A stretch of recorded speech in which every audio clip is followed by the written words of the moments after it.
Welcome to our sketching series जहाँ पे हम कुछ मास्टर आर्टवर्क्स के स्केचेस बना रहे हैं और ये रेम्ब्रांड का सेल्फ पोर्ट्रेट, इसकी अभी कलरिंग बाकी है। ये वाला हमने फर्स्ट डेमो में कवर किया था और ये वाला हमने सेकंड डेमो में कवर किया था। आज हम एक और मास्टर आर्टवर्क का स्केच करेंगे जो कि मैंने थोड़ा सा किया हुआ है, जॉन सिंगर सार्जेंट की ये वाली पेंटिंग। अभी तक मैंने जिस प्रोसेस को फॉलो करके ये सारे स्केचेस बनाए हैं, यही सेम प्रोसेस को मैं आपको यहाँ पे रिपीट करूंगी। जो प्रोसेस है मैं आपको वो समझाना चाहती हूँ अलग अलग स्केचेस के थ्रू, ताकि आप कोई भी तरह का स्केच, चाहे वो पोर्ट्रेट हो, फिगर ड्राइंग हो, लैंडस्केप हो, किसी भी चीज को अगर आप स्केच कर रहे हैं तो उसको आप सेम तरीके से स्केच कर सकें। इसके पीछे हमारा क्या मोटिव है वो मैंने आपको ऑलरेडी शेयर कर दिया है। अगर आपने पहले के ये 2 डेमो देखे हैं तो आपको क्लियर हो चुका होगा अभी तक कि हम अभी किस तरीके के स्केचेस बना रहे हैं और ये जो लॉन्ग एक टाइम हम यहाँ पे ले रहे हैं उसको लेने के पीछे रीजन क्या है। फॉर्म लाइट का बेसिकली हम इसलिए यूज करते हैं ताकि हम जिस भी चीज को बना रहे हैं उसका जो फॉर्म है, स्ट्रक्चर है, बनावट है और उसमें जो वैल्यूज हैं वो हमें अच्छे से समझ में आए। और अभी हम जो मास्टर आर्टवर्क्स ले रहे हैं हम उसको थोड़ा सा स्टडी भी कर पाए, उसमें हम लाइट्स को समझ पाए। तो सबसे पहले मैं आपको बताती हूँ कि ये मैंने अभी किया क्या है। ये मैंने अभी सिंप्लीफाई किया है चीजों को कि कौन सी चीज कहाँ पे आएगी। इसकी साइज छोटी है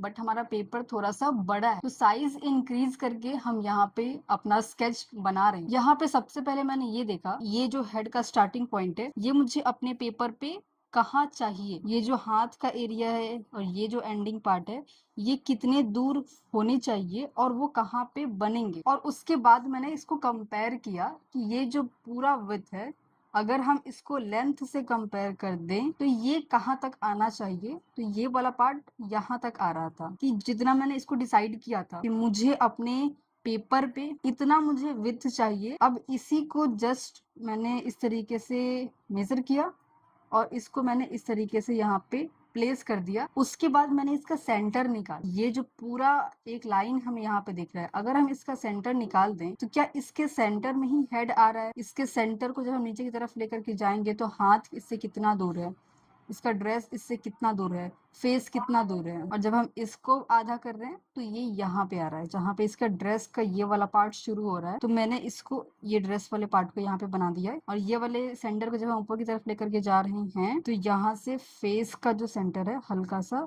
दूर है, यहाँ पे फेस का सेंटर आना चाहिए। तो ये कुछ प्लेसमेंट्स अभी हमें मिली हैं। ये वाला जो एरिया है ये हमारा ये वाला है। अब इसमें मैंने देखा कि हेड कितना आना चाहिए, ये वाला स्पेस और ये वाला स्पेस को हमें अलग करना था। यहाँ पे करीब इतने दूर में हेड का एरिया डिसाइड किया, इतने दूर में ये स्किन का पार्ट दिखेगा और इसके नीचे ये ड्रेस का पार्ट बनेगा। और अब हम इसमें आगे और चीजों को बनाना शुरू कर। ये लेंथ हो गया।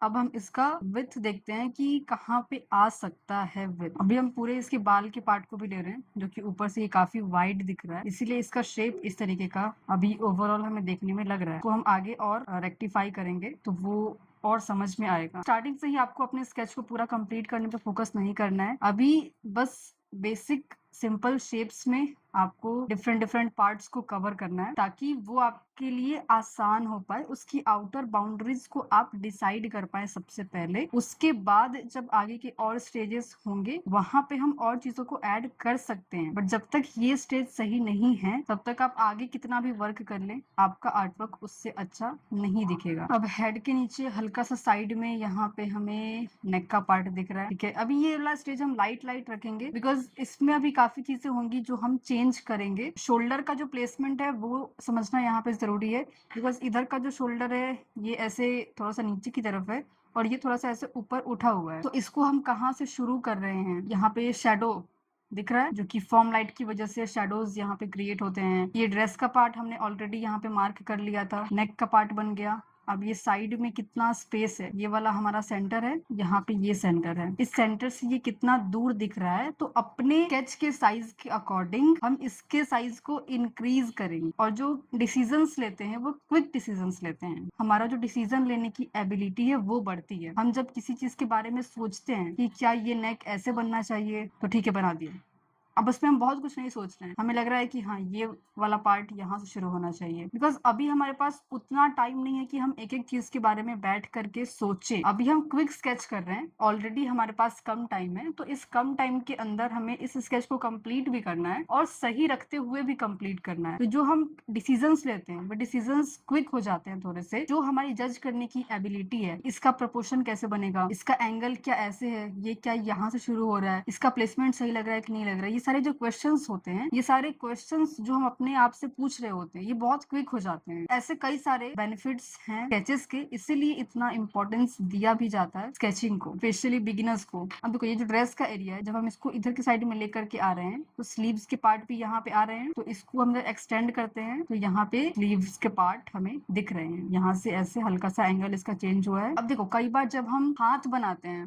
पैर बनाते हैं जो कि थोड़े से कवर्ड होते हैं, जैसे यहाँ पे ये हाथ इतना दूर का कवर किया हुआ है, इतना दूर में ये हाथ कवर है, तो एग्जैक्टली में ये हाथ कहाँ से निकल रहा है वो हमें ऊपर ऊपर से देख के पता नहीं चल रहा है। जब हम बिगिनिंग स्टेज में होते हैं तो हम इसको गलत तरीके से बना देते हैं, जिसकी वजह से लगता है कि हाथ अलग से लगाया हुआ है। इसीलिए हम क्या करते हैं, ये जो एंगल आपको यहाँ दिख रहा है, इसी एंगल को हम आगे की तरफ एक्सटेंड करते हैं ताकि जो हाथ का जॉइंट का पार्ट है उस एरिया तक हम पहुंच पाए और ये बॉडी में अच्छे से अटैच हो पाए, और तब उसके ऊपर हम कपड़े को बना पाए। बॉडी के जो जॉइंट्स हैं, बॉडी के जो प्लेसमेंट्स हैं, अगर हम उसको समझ जाते हैं ना तो ये चीज को बहुत अच्छे से बना सकते हैं। तो ये वाला जो एंगल है ये यहाँ पे शोल्डर के पास से निकल रहा है, अगर हम इसको इधर के साइड में लेकर के आते हैं तो ये ड्रेस से हल्का सा नीचे है, तो करीब हम इसको यहाँ पे रख करके देखते हैं कि यहाँ से अगर हम बनाते हैं तो एंगल सही लग रहा है कि नहीं लग रहा। फिर हम इसको हल्का सा इधर लेकर के आते हैं और अब यहाँ से हम इस एंगल को बनाते हैं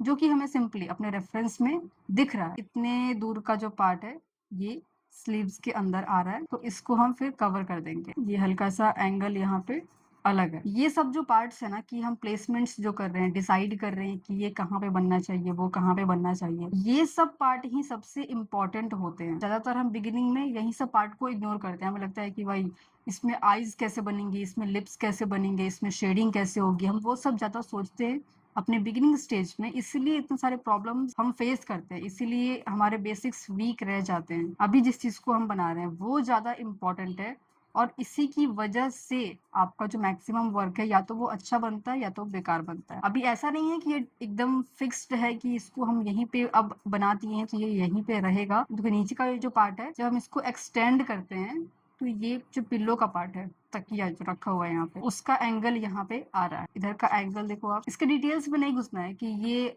टेढ़ा मेढ़ा है, इसके ऊपर डिजाइन्स बनी हुई हैं, अभी के लिए वो सब में नहीं घुसना है। अभी बस आपको ओवरऑल एक एंगल देखना है, उसको सिंप्लीफाई करना है। यहाँ पे हमारा एंडिंग पार्ट है जो मैंने यहाँ पे प्लेस किया हुआ है, बट पिल्लो इसके नीचे जा रहा है, तो हम लोग भी इसके नीचे इस पिल्लो को लेकर के आएंगे और फिर यहाँ पे ये क्रॉस कर रहा है यहाँ पे, और इससे फिर ये ऐसे एंगल्स को ब्रेक करते हुए मिल रहा है। इस प्रिंट आउट में उतना क्लियर ये प्रिंट नहीं हुआ है, जिसकी वजह से कुछ पार्ट्स एकदम क्लियर नहीं दिख रहे हैं। जब आप इसको फोन में देखेंगे, अपने लैपटॉप में देखेंगे तो ये ज्यादा क्लियर दिखेगा, बट हाँ स्केचिंग कर रहे हैं तो उतना हमें क्लियर जाना भी नहीं, तो इसीलिए मैं यहाँ पे अभी प्रिंट्स का यूज कर रही हूँ। जितना भी हमें दिख रहा है उतने को ही बना। ऐसे अगर आप एक एक करके प्लेसमेंट्स ऐड करेंगे तो ज्यादा आसान हो पाएगा किसी भी चीज को बनाना। और अब इसका जो एंगल है हम वो सिंपली देखते हैं कि इसको दूर से पेंसिल को मैंने होल्ड किया हुआ है, ये पेंसिल को मैंने लॉन्ग लीड की पेंसिल शार्प की है सो दैट मैं इसको यहाँ से ना पकड़ सकूं, एकदम बहुत पास से ना पकड़ सकूं और डिटेल्स में काम ना करूं। थोड़ा सा पेंसिल को दूर से पकड़े, कभी कभी मैं यहाँ से भी होल्ड करती हूँ, कभी कभी यहाँ से भी होल्ड करते हैं। अगर पेंसिल मेरी और बड़ी होती तो उसको और पीछे से भी होल्ड कर सकते थे, ऐसे भी इसको बना सकते थे। जितना दूर आप पेंसिल को पकड़ेंगे ना ऐसे, उतना आप ज्यादा एरिया को ऐसे कवर कर पाएंगे, उतना आप डिटेल्स में कम काम कर पाएंगे। इसीलिए हम लॉन्ग लीड की पेंसिल को शार्प करते हैं और दूर से पेंसिल को फ्रीली होल्ड करके इनिशियल स्टेज पे वर्क करते हैं, जहाँ पे हम इस स्केच को शुरू करते हैं, इस स्केच की प्लेसमेंट्स वगैरह हम कर रहे हैं। जब हम आगे बढ़ जाते हैं, हमारे स्किल्स अच्छे हो जाते हैं, फंडामेंटल्स हमारे अच्छे हो जाते हैं, तब हम अगर पेंसिल को पास से भी पकड़ रहे हैं ना तो हमें पता होता है कि हमें डिटेल्स में नहीं जाना है। बट ये चीज स्टार्टिंग में मुश्किल होती है, इसीलिए स्टार्टिंग में हम कई सारे रूल्स को फॉलो करते हैं ताकि उन रूल्स को फॉलो करके अपने स्किल्स को हम डेवलप कर सके, और जब हम बेस को अपने क्लियर कर लेते हैं फिर हम उन रूल्स को हम तोड़ भी सकते। जितना भी चेंजेस आपको ऐड करना है वो आपको अभी ही करना है। हाँ, बाद में भी आपको मिस्टेक्स दिखेंगी तो बाद में भी आप उसको रेक्टिफाई करेंगे, बट मैक्सिमम मिस्टेक्स आपको ट्राई करना है कि आप इसी स्टेज पे सही कर। जब आप प्लेसमेंट्स कर रहे हैं, जब आप सिंप्लीफाई कर रहे हैं, यहीं पे कई सारे मिस्टेक्स रेक्टिफाई कर लेने। यहाँ पे हाथ मोटा है, यहाँ पे हाथ पतला है, तो ये सब जो बेसिक पॉइंटर्स हैं ये एटलीस्ट हमें अपने माइंड में रखने हैं। जहां भी कहीं मिस्टेक्स दिखे उसी वक्त उसको सही करना। ये दोनों हाथ यहाँ पे इस तरीके से रखे हुए हैं तो इनका एंगल ये करीब करीब एक जैसा जा रहा है, तो फिलहाल सिंप्लीफाई करने के लिए हम इसको इस तरीके से बना सकते हैं। प्लेसमेंट आप सही कर लेते हैं ना तो आगे के स्टेजेस पे आप अच्छे से वर्क कर सकते हैं। अभी यहाँ का जो पार्ट है ये क्या है मुझे दिख नहीं रहा, बिकॉज पीछे का शैडो भी दिख रहा है, ड्रेस भी ब्लैक है, तो एग्जैक्टली में ड्रेस कहाँ से शुरू हो रहा है और यहाँ पे और कौन कौन से पार्ट्स हैं ये विजिबल नहीं है अच्छे से।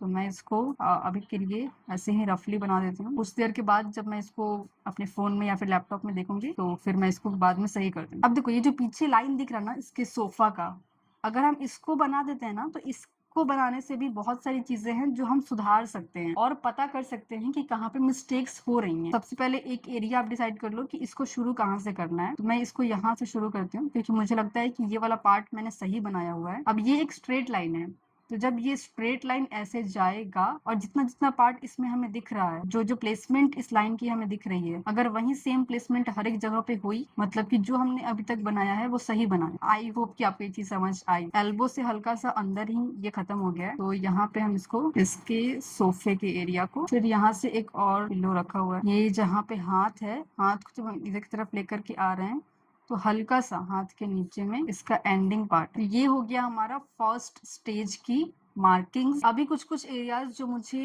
इस प्रिंट में नहीं दिख रहे थे वो मैं इसको अभी लैपटॉप से देख करके कुछ कुछ को बना देती हूँ सो दैट वो भी क्लियर रहे। हल्का सा इस तरीके से एकदम हल्का सा टिल्टेड है। अभी भी हम बहुत डिटेल्स में नहीं जा रहे हैं और ना ही अभी हम कहीं पे कर्व्स ऐड कर रहे हैं। अभी हर जगह पे बस लाइंस ही हैं, उसी लाइन को बस हम छोटा कर दें। एंड यही होता है सिंप्लीफिकेशन का अलग अलग स्टेज। अगर आप डायरेक्टली कर्व्स ऐड करेंगे, डायरेक्टली अगर आप डिटेल्स इसमें ऐड करेंगे ना तो मैक्सिमम एरियाज में मिस्टेक्स हो सकते हैं। बट अगर आप इसको इस तरीके से स्टेप्स फॉलो करेंगे कि पहले बड़ी लाइंस हैं, फिर उसी लाइन को हम और छोटा कर रहे हैं, फिर उसी लाइन को हम और छोटा कर रहे हैं, तब वो ज्यादा सही बन पाएगा। अभी भी हमने फेस को सिंप्लीफाई किया हुआ है, बस कौन सी चीज कहाँ पे आ सकती है। अब यहाँ पे मैं रूल ऑफ थर्ड्स के अकॉर्डिंग देख रही हूँ कि क्या ये सही बैठ रहा है, तो बस मैंने लाइंस दे दी कि यहाँ पे आईब्रो आएगा, यहाँ पे आईज आ सकती है, यहाँ पे नोज आएगा। ये हल्का सा ऐसे है बिकॉज फेस टिल्टेड है हल्का सा। यहाँ पे फिर शेडोज, इस तरीके से शेडोज बने हुए हैं नोज के डायरेक्टली सीधे एरिया में। यहाँ पे कान बनेगा, ये नेक हो गया,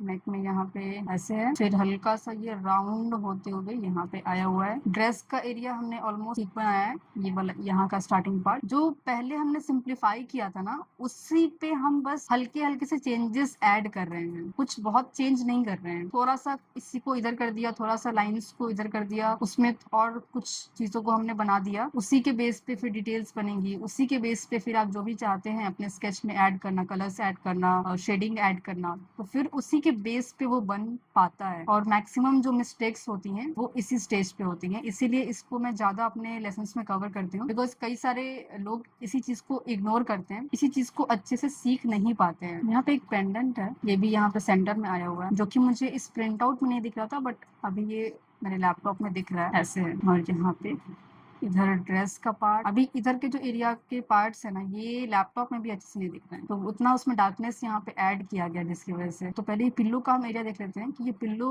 सही जगह पे बना है कि नहीं। अगर ये सही जगह पे होगा तो फिर हाथ को भी हम इससे देख सकते हैं कि वो सही जगह पे है कि नहीं। तो इसका एंगल एक बार देख लेते हैं, और ये इस ड्रेस से कितना नीचे है। इस छोटे से स्केच में भी हम वो सब चीजों को करते हैं जो कि हम एक लॉन्ग आवर्स की स्टडी में करते हैं, बस ये थोड़ा सा क्विक हो जाता है। तो जो बेसिक प्रपोर्शंस हैं, जो बेसिक एंगल्स हैं, जो कि कहीं भी चेंज नहीं होंगे, आप चाहे कोई भी किसी भी तरीके का आप वर्क कर लें, जो एंगल्स हैं, प्रपोर्शंस हैं, लाइंस हैं, वो तो हर जगह पे सेम ही रहेगी। यहाँ पे हाथ में कुछ कर्व्स दिख रहे हैं जिसको हम अभी ऐड नहीं करेंगे, अभी इसको सिंपल रखते हुए। तो ये वाला जो पार्ट है ना इसको जो नीचे की तरफ लेकर के आ रहे हैं, तो यहाँ पे हाथ दिख रहा है, तो अपने वाले में भी अगर हाथ वहां पे आ रहा है तो सही है। ये ड्रेस का एरिया देख लेते हैं, यहाँ पे जो एल्बो का पार्ट है ना, इस एल्बो के पार्ट से ही ये फ्रॉक शुरू हो रहा है यहाँ पे और कुछ नहीं है, बस इसका बड़ा सा एक एंगल यहाँ पे दिख रहा है। तो अभी मेनली हाथ का एरिया बाकी है, तो इस पे थोड़ा सा और वर्क होगा, देन फेस पे थोड़ा सा वर्क होगा, और जो हमारा मोटिव है उसके हिसाब से ये स्केच फिर हमारे हिसाब से कंप्लीट हो जाएगा। यहाँ पे हाथ में जो एक एक एंगल्स वगैरह यहाँ पे दिख रहे हैं ना, उन सब चीजों को देख रहे हैं, एक एक जो कर्व्स दिख रहे हैं, हर एक एरिया में जो हल्का हल्का सा चेंज दिख रहा है, वो सब सही आ पाए। आप जब तक सोचोगे ना कि ये हाथ है, ये पैर है, ये मुंडी है, तब तक वो आपको डिफिकल्ट लगेगा। लेकिन जैसे ही आप उसके बारे में सोचना छोड़ देंगे कि वो एक हाथ है या फिर क्या है, उससे आपको कोई फर्क नहीं पड़ रहा कौन सी लाइंस हैं, कौन से एंगल्स हैं, कितना डिस्टेंस है वहां पे, क्या शेप्स हैं वहां पे। जब आप ये सब सोचना शुरू कर देंगे तब कोई भी चीज आपके लिए फिर आसान हो जाएगी। तो ये जो माइंडसेट होता है एज अ बिगिनर हमारा, कि हम चीजों को बहुत डिटेल्ड वे में सोचने की कोशिश करते हैं, उसको चेंज करना सबसे जरूरी है। जरूरी नहीं है कि अगर हमने एक एरिया को शुरू किया तो हम उसको पूरा एंड करके ही वहां से हटें। यहाँ पे हाथ हमें ऐसा दिख रहा है, और इधर का जो एंगल है ये थोड़ा सा डिफरेंट फिर गया हुआ है, ये और ऊपर जाएगा। हल्का सा भी का चेंज आपको लग रहा है कि आपके स्केच में हो सकता है, तो फिर आप उसको करिए। आपको बहुत ज्यादा ये नहीं सोचना है कि मिटाऊंगा फिर खराब हो जाएगा तो अभी तक जैसा बना है उससे भी बेकार बन जाएगा। तो ये तकिया पे ऐसे हाथ रखा हुआ है गया ना, तो थोड़ा सा तकिया की वजह से ये वाला जो पार्ट है, हाथ थोड़ा सा यहाँ पे छुप गया है, तकिया ऊपर दिख रहा है, तो उस तरीके का कुछ पार्ट है यहाँ पे। हल्का सा भी अगर लाइन अलग है तो उससे उस पार्ट का पूरा सेंस बदल जाएगा, इसीलिए इसको इतना ध्यान से करना जरूरी होता है। अब यहाँ तक उंगली का पार्ट आ रहा है, यहाँ का जो एरिया है थोड़ा सा एक दूसरे में ऐसे फंसा टाइप का दिख रहा है, तो इसको हम कोशिश करेंगे कि सिंप्लीफाई करें पहले अच्छे से, सो दैट ये समझ आए एटलीस्ट कि पहले ये बन क्या रहा है। एक एक फिंगर्स पे जाने से पहले हम ये देख लेते हैं कि इसका जो ग्रुप बन रहा है हाथ का, वो ग्रुप कैसा है, कौन सा पार्ट किधर है। हड़बड़ी में एक एक चीज को बना नहीं देना है। अक्सर क्या होता है कि हम जब कॉम्प्लिकेटेड पार्ट देखते हैं तो हम बहुत सारे लाइंस वहां पे बनाना शुरू कर देते हैं। कोई लाइन तो अच्छा बन जाएगा, कोई लाइन तो सही बन जाएगा, और फिर हम उसी में मैनेज करके कहते हैं चलो ठीक है हो गया। बट यहाँ पे रुकना जरूरी है, यहाँ पे ऑब्जर्व करना जरूरी है कि आप देखें कि पहले आप जो बना रहे हैं वो है क्या, वो किधर बनना चाहिए, क्या वो सही बन रहा है, क्या वो गलत बन रहा है। अभी क्योंकि लैपटॉप भी मेरा काफी दूर रखा हुआ है, तो यहाँ से वहां, यहाँ से यहाँ देखने में इसको थोड़ा सा प्रॉब्लम हो रहा है, इसीलिए मैं पहले ध्यान से देख रही हूँ उसको, ताकि ऑब्जर्व करने में कोई प्रॉब्लम ना आए। ये एक उंगली बना, यहाँ से एक उंगली अटैच्ड है, ये हल्का सा ऐसे छोटा सा दिख रहा है मुझे, ऐसे टर्न किया हुआ। एक उंगली इधर वाले पार्ट से अटैच, यहाँ पे नीचे में आई थिंक थंब दिख रहा है, एक और फिंगर है, रिंग फिंगर है यहाँ पे। यहाँ से ये हाथ पतला हो गया थोड़ा सा, ऐसे यहाँ से ऊपर जा करके फिर ये उंगली दूसरे हाथ पे रखी हुई है। जब ये नीचे आ रहा है तो इधर में उस वाले हाथ की एक उंगली यहाँ से नीचे है, इसको कवर करते हुए। फिर इसमें भी कुछ रिंग्स बने हुए हैं, फिर एक उंगली हमें यहाँ पे दिख रही है, और कुछ बैकग्राउंड में जो टंगा हुआ है ना उसका हल्का सा इम्प्रेशन दे देते हैं, अच्छा लगेगा। हेड के सीधे में जाएंगे हम, तो यहाँ पे कुछ टंगा हुआ है, तो लाइट एकदम लाइंस बनाते हैं। तो ड्रेस का एंडिंग पार्ट है, करीब यहाँ पे आ रहा है, ऊपर में इसका डबल लाइन है, और यहाँ तक करीब कुछ इस तरीके की चीज बैकग्राउंड में टंगी हुई है, आईज के पास से है, और थोड़ा सा यहाँ से करीब है। तो ये बैकग्राउंड में कुछ चीजें लगी हुई थी, हल्का सा उसका इम्प्रेशन हमने दे दिया। पहले बाल के एरिया को हम थोड़ा सा और रिफाइन कर लेते हैं। एक तरफ से कान हल्का सा ऊपर है और एक तरफ से कान हल्का नीचे है, क्योंकि फेस इस साइड से हल्का सा टिल्टेड है। वो जो हल्की हल्की चीज है ना, अब हम उसको ऐड कर रहे हैं। अब ये जो माइनर चेंजेस हम यहाँ पे ऐड कर रहे हैं, वही माइनर चेंजेस इसमें वो फील ऐड करने में हमारी हेल्प करेंगे। अगर स्टार्टिंग की ही मार्किंग्स हमारी गलत होती तो ये सारे हल्के हल्के चेंजेस ऐड करने से फिर हमारा स्केच कुछ नहीं होता। पेपर लाइट है, पेपर व्हाइट है, ब्राइट है, और वहां पे हम बस शेडोज को बना रहे होते हैं। हर जगह पे हमें जो शेडोज दिख रहे हैं, हर जगह पे हमें जो डार्कनेस दिख रही होती है, हम उस डार्कनेस को ही बना रहे होते हैं। ये सब करते करते अगर हमें बाकी एरियाज में मिस्टेक्स दिख रहे हैं तो हम उसको भी रेक्टिफाई करते रहेंगे, क्योंकि बार बार कैमरा का फोकस चेंज हो जा रहा है, पता नहीं कैसे। तो एक साइड का हमने आईब्रो बना दिया है, दूसरे साइड का आईब्रो जो है और दूसरे साइड का जो पार्ट है ये काफी लाइट के अंदर है। इधर साइड में जो शेडोज हैं ये बहुत कम बन रहे हैं, तो इधर साइड को थोड़ा सा आराम से बनाएंगे, so दैट काफी डार्कनेस हम इसके अंदर ऐड ना करते हैं। नाक का जो पार्ट है ये और छोटा दिख रहा है मुझे, तो हल्का सा इसको और छोटा इस साइड से कर सकते हैं। काफी छोटा सा नाक है, और नाक का जो कुछ एरिया है ये शेडोज के अंदर है। अब इसमें जो लिप्स के एरियाज हैं, ये सारे एरियाज काफी छोटे छोटे से हैं मेरे स्केच के अंदर, तो ध्यान से एकदम करना पड़ रहा है, धीरे धीरे, सो दैट कोई भी एक गलत रो पूरे इम्प्रेशन को चेंज कर सकता है। ठीक है, अभी जो एक्सप्रेशन है ना, वो पूरे फेस के एक्सप्रेशन को वो चेंज कर सकता है अगर मैंने हल्का सा भी इधर उधर कुछ ड्रॉ कर दिया तो। इसीलिए यहाँ पे बहुत संभल संभल के हम इस स्टेज पे वर्क करते हैं। इसमें जो लिप्स के एरियाज है ना, ये थोड़े से ज्यादा नोज के क्लोज हैं, और जो नीचे में चिन का एरिया दिख रहा है ये थोड़ा सा वाइड दिख रहा है, तो मैं उसको भी वही चेंज कर रही थी बिकॉज मैंने इसको काफी नीचे बना दिया था। बहुत ही ज्यादा छोटा स्पेस मुझे मिला अभी लिप्स को बनाने के लिए, बिकॉज फेस तो बड़ा है बट जो लिप एंड फेशियल फीचर्स है वो काफी छोटे छोटे से हैं। अब आईज का एरिया, आईज में भी बहुत छोटे पार्ट्स हैं अभी, तो हल्का सा बस इम्प्रेशन ही दे सकते हैं हम, बिकॉज बहुत अगर डिटेल में बनाना चाहेंगे फिर ये बहुत अजीब सा बन सकता है, डार्क हो सकता है, बहुत चीजें इसमें चेंज हो सकती है। बस काफी छोटा एरिया है, तो यहाँ पे कुछ स्ट्रोक के थ्रू बस कुछ इम्प्रेशन दे सकते हैं। ये वाला तो काफी डार्क, पहले मैं एकदम लाइट ड्रॉ कर रही हूँ और छोटा छोटा सा, so दैट अगर उसको चेंज भी करना होगा तो हल्का सा हम उसमें चेंज कर सके। तो जितना एरिया है छोटा हो जाता है, और उसको मैं अभी दूर से बना रही हूँ बिकॉज यहाँ पे ट्राइपॉड लगा हुआ है, तो इसको थोड़ा सा मुझे दूर से देखना पड़ रहा है। बट अगर मैं बिना ट्राइपॉड के ऐसे बनाती तो उसमें मैं घुस के भी बना सकती, तो छोटे एरियाज में ऐसे वर्क हो जाते हैं। बट अभी क्योंकि डिस्टेंस से मैं एक बना रही हूँ तो यहाँ पे देखने में प्रॉब्लम आ रही है थोड़ी सी, इसीलिए इसको बस मैं एक इम्प्रेशन की तरह रख रही हूँ कि आई बॉल का हमने डॉट दे दिया, उसकी वजह से बस लग रहा है वहां पे कि आंखें हैं, और ज्यादा कुछ मैंने उसमें ऐड नहीं किया हुआ है। तो ये हमारा कंप्लीट प्रोसेस था स्केच को बनाने का, और कोई भी स्केच अगर हम बनाते हैं तो उसको हम सेम प्रोसेस के थ्रू बना सकते हैं, चाहे वो एक पोर्ट्रेट हो, एक फिगर ड्राइंग हो, एक मास्टर आर्ट हो, आपकी खुद की क्लिक की हुई पिक्चर्स हो, कोई भी पिक्चर हो, आप उसको सेम तरीके से सेम अप्रोच से बना सकते हैं। इसमें हम सिंपल से शुरू करते हैं, अपने डिफिकल्टीज को इंक्रीज करते हैं, और अपने स्किल सेट के अकॉर्डिंग धीरे धीरे कर करके आगे वर्क करते जाते हैं। तब जो हमारे स्किल्स होते हैं वो एक टाइम के बाद डेवलप होना शुरू होते हैं। एंड सिर्फ इस तरीके से स्केचेस बनाना काफी नहीं है, एक proper step by step structured